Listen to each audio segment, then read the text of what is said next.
दीदी किसी ने ड्रामा तो कैसे कटी बताओ कि बच्चा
लेके जाए लेकिन रास्ता जाइए धन भय भवन महल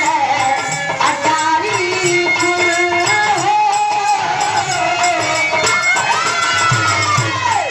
धन भय भवन महल अटारी के कमलो नायक ठिकाना है जगे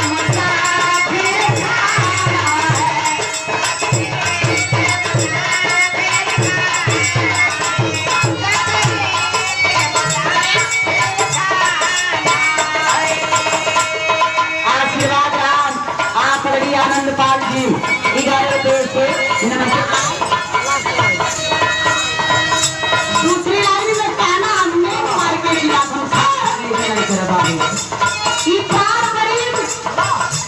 ये कर्तव्य करेला कभी में शासक ना होला लेकिन जब प्राण निकल गया तो होला का होला जब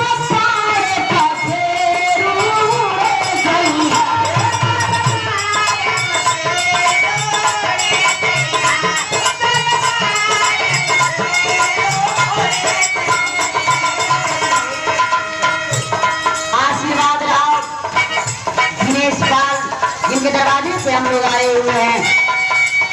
20 साल की आप दामाद जी है 1000 रुपये का आशीर्वाद नमस्ते प्रणाम कहना है अरे जब प्राण पखेरूरी गई है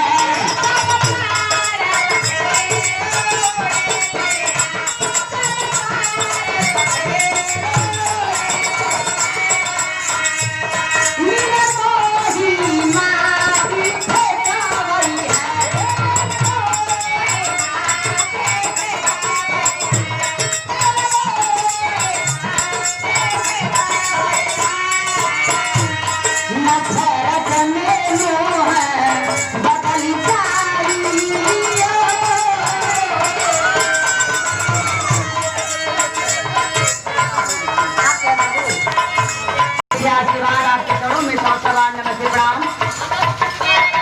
और साथ ही साथ आनंद गोटेदार जी इतना हड़बड़ा दे थोड़ा बाबू पैसे वो नहीं भूल पावत नहीं निकलना है 21 रुपए का आशीर्वाद नमस्ते प्रणाम लोग बतावेला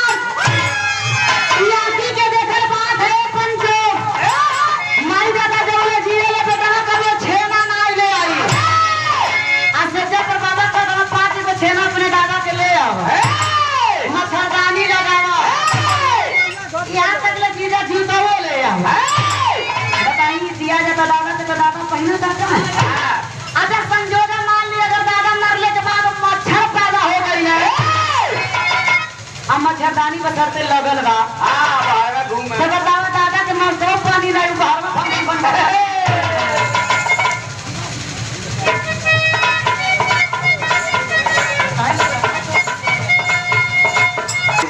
देखा बाबू जन कहे के बिहार वालन तो कुंबा के तनी दूसरे की साथ यही नाते बताओ गई घर में अगर मेरा शरीर परवान लोग काले फलाना बाबू अरे घर में अपने दादा से चाहे माई के लसिया बाहर निकाल गा जल्दी करा नहीं तो भूत बन जाई। बताई दीदा जन बाप इतना करोड़ के संपत्ति बना दे है कि हमारे बेटवा दीदी इलाज करी वो बेटवा पर कोई कहना दादा सही निकाला नहीं भूत बन गए हमने परेशान करी कहीं का आप माई दादा कबो अगर अपने माई बाप के लोग सेवा करल अंतिम समय में एक बार बाप के मतारी अपने बेटवा के बिटिया के पीठी पर हाथ रख के कह दे बेटा जीवन में कबो 2 वक्त की रोटी ना घटी ऐसा राजा लेकर संसार में कौनो ना लोग बतावेला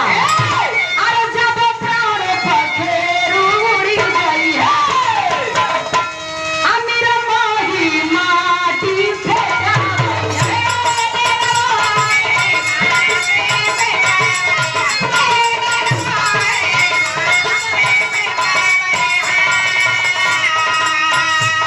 नफरत में मोह बदल जाई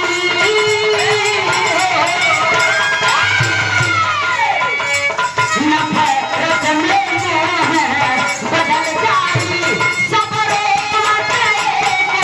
बहाना है जगे के मुसाफिर खाना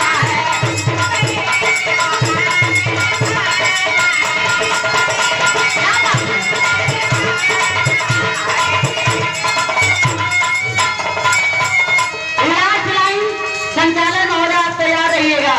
थोड़ा सा अपने रिश्तेदारी में लेट गली दीदी को हूँ हाथ जोड़ के माफी और जितने भी कलाकार हैं सबसे क्षमा प्रार्थी मैं हूँ।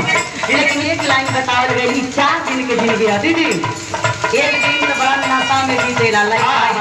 बाबा दूसरा जब मेरी लड़की हो जाए काला ट्राई था तीसरा पतो ही आ गई तो कुछ वो दिले बबड़े चाहे ससुरे चाहे ससुरी ना पतो अरे कुछ दिन के बाद जब तेरी बुढ़ा चला दीदी पे दादा चाहे हमारी कोकरे नियर भूखे ले अगर कह देला रे फलानिया